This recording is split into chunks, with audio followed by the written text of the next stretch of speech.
Where did you get the name Bulletbarry and B.A. Weidrich? That's a good question.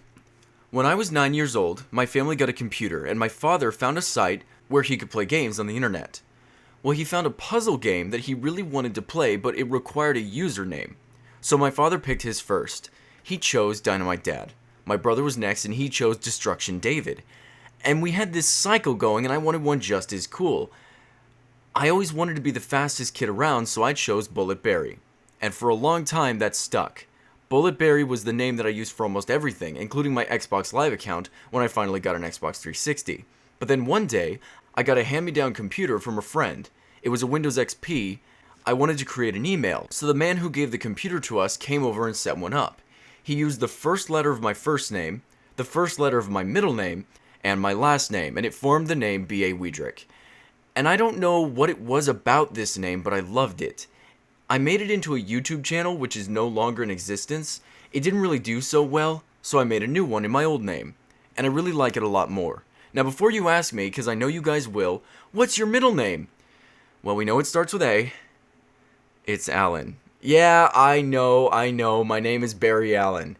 And no, my parents didn't do that on purpose. They actually had no idea, and they were surprised when they found out that I was given the same name as the Flash. Are you going to buy one of the new Pascal cards, or are you going to wait for the Polaris cards, or the 1080 Ti? To be honest, I've been trying like a villain to not look into these cards. It seems the second I upgrade to a really nice card, I always tell myself, finally, I got the 980. I will never need a new graphics card ever again. Oh look, the 980 Ti. Ah, I will never need a new graphics card ever again. Oh look, the 1080. Why do you do this to me? So I'm waiting to see how it works out. I think I'm okay with my 980 Ti for a while. However, if I ever find the ability to upgrade, I will probably wait for the 1080 Ti. Just a preference thing. What are your favorite subs besides PC Master Race? I gotta say, R Funny. I really like to laugh. R Shower Thoughts is also amazing. And I love my subreddit, obviously, but that's just because it was community founded and community maintained. What are your full specs of your PC, including the monitor, keyboard, and mouse? Intel i7 3770K, Asus GTX 980 Ti, which used to be impressive, ASRock Z77 Extreme 4 motherboard, EVGA Supernova 750 Gold power supply, HyperX Fury Black Series 16GB DDR3. I have two hard drives, one Seagate Barracuda 2TB 7200 RPM, and a Seagate Desktop 4TB 5400 RPM that I use for storage only. My case is a Corsair Obsidian 750D. I use Bose speakers, the HyperX Cloud 2 gaming headset, an Afterglow Xbox controller Blue Edition, Razer Chroma keyboard, and a Roccat Cone XTD mouse. I also have a TP-Link wireless chip in my motherboard and a 1080p Logitech webcam. Also, I have two monitors, a 1080p 60Hz at 24 inches and a 4K 60Hz at 28 inches. I don't think I'm forgetting anything, but just for kicks, the build I had before had only 8GB of DDR3 RAM and had a GTX 980, and before that was a 760. I named my very first build the Raptor Beast because the computer was amazing and I had a Raid Max Raptor case. I've since renamed it to the Obsidian Giant, though its nickname is Raptor Guts because almost all of the internals are from my Raid Max case. Don't judge me, I like naming things. My car is named the Black Widow. Now I also have upgrade plans that I will talk about. I plan on getting a water cooling system very soon. My poor processor has been using the stock cooler since I got it. I'm thinking of getting the Corsair H110i. Not entirely sure yet, so I'll ask your guys' recommendations here. I would also like to upgrade to the Intel i7 6700K processor and the Asus ROG Maximus motherboard for more power and DDR4 compatibility. I'm aware that new processors are coming out all the time, so I might wait on this. Also, you might be thinking, I thought Barry was mad at Asus. They screwed him over. Well, the story ended on good terms. They accidentally sent me a new graphics card instead of a refurbished. I know this because I called them up and asked them about it. They said that if I wanted, I could send in the new card and they would send me a refurbished one instead, and I hung up on her. Screw that, but regardless of them doing me wrong, I can't deny that they make good boards. Another thing I want is an SSD, obviously. I'm looking at the Samsung 850 Pro 1TB, but those things are really pricey. Of course, DDR4 RAM, specifically the Corsair Vengeance 16GB DDR4 3200, 2 sticks of 8, The last two things are kind of preferences. Not so much a necessity, but I would like the Razer Firefly rubber mat. My mouse is really sensitive and I just think rubber would be a lot better. Also, I like pretty colors. And the Asus ROG gaming monitor. It's 1440p G-Sync at 144 FPS. I really want to experience gaming at higher frame rates. And that's it. Do you like Nvidia or AMD cards more? I have absolutely no issue with AMD cards, but I've always went with Nvidia. When it comes to power, they just know what they're doing. But the problem is, I like AMD more. They're really cool to their consumers and they're open source. They share their knowledge openly, whereas Nvidia hides it away. I feel like there wouldn't be such a huge issue with PC gaming if these companies would work together, but Nvidia seems to just want to dominate, not share, and that annoys me because some of us get screwed when a game comes out for a certain card, and we have to wait a couple weeks for the game to run well on our hardware. Seriously, Nvidia, AMD has reached out to you in the past. Just take their hand and work together. Stop being jerks. I guess the question was about cards, not companies, but I got a bit carried away. What is your favorite game and why? What do you think AMD means by making it more mainstream? I have no idea what it meant, but it makes me wonder if maybe they were talking about their Polaris cards. If so, then I'm worried about what kind of power that they're going to try to achieve. Perhaps their goal is not to harvest more power, but to draw more people into PC gaming, but who knows? I'm sure we'll find out soon. As for my favorite game, it's easily Red Dead Redemption. When I was 17, I got Red Dead Redemption and I played it like crazy. I had never played GTA before, so this was the first Rockstar game that I'd ever played, and I admired the realism. When I shot someone in the head, they died. Not like an RPG where I shoot them 50 times and they're still walking around. And I like a game like that because it allows for a sneaking mechanic, whether it's done well or not, and stealth games are my favorite. Now, Red Dead Redemption is not a stealth game, and I never really played it as one, but I always like to go through games at least once to try not to kill anybody. Also, at that age, I was big into cowboys. I loved the idea of being a drifter, or an outlaw, or a sheriff, and this game let me do it. It was immersive, and the story just broke me down. Now, I'm no wuss or anything, but I cried at the end. And I hate how it ended. I actually created a new game and played it up until the end so I didn't have to deal with that. And I'm not spoiling the ending, because one day Red Dead will be on PC, and you will play it. If you want to. I love that game. One last thing about Red Dead. I want to tell you what it was that really made me fall in love. I opened up the game, and this was well after beating it a few times. I wanted to go hunting. And this is something I love about Rockstar. They make games with so much content. Anyway, Red Dead Redemption is one of the best hunting games in my opinion, so I took my horse and headed up north. I had a spot up there that I really liked going to. I got off my horse and started walking. My plan was to get a bear, but all of a sudden, I heard gunshots. I had no idea what was going on, so I ran in the direction of the fire, and I found a man and woman fighting off wolves. The man was protecting the woman and shooting at the wolves as little by little they tore away at him. I joined in and started killing the wolves as well. I wanted so bad to help out my fellow man. What is more honorable than risking your life to save the woman you love? I pulled out my rifle and started picking them off until they fled. But then I looked around and the only survivor was myself and the woman. The man was dead.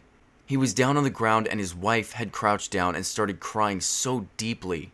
I was distraught. This was not a mission in the game. This was a random event and it tore the heart out of my chest. I wasn't fast enough. I could have been faster and it cost this NPC his life. The woman looked down at the 6-shooter that was still in her dead husband's hands, and with a short breath she cried out, "I can't live without him. I can't go on." My mouth dropped as she picked up the gun and pointed it at her head. I actually screamed no, but there was nothing I could do. She pulled the trigger and fell across her dead lover's chest. I just sat there. I had never cared so much for two random NPCs. Never had I been shown such love and pain in my entire life. And being the character, playing as I had, I felt guilty. I was the one who could have done more. Maybe I could have been faster. Maybe I could have shot the gun out of her hand. And that absolutely haunted me. Now, I don't know about you, but when a video game, a movie, a book, or anything else can do that to me, I fall in love. Such amazing storytelling, and it wasn't even a scripted cutscene. It was a random event. You mentioned that you got a new job. What is it, and is it just a placeholder until you get a new job? I went from Walmart to a place called Fred Meyer. It's pretty much a classier Walmart. Not so many weird customers, which I really miss, but it's really chill, and yeah, it is just a placeholder. I live near a place called Falcon Northwest, and they build PCs for companies. They literally build PCs for a living, and they get really nice discounts on PC parts, and it's my dream to work there, but they never hire because nobody quits. It's pretty much my dream job. So then, Barry, you enjoying that, Bad Rats, eh? You playing it at all? Come on, you can talk to me.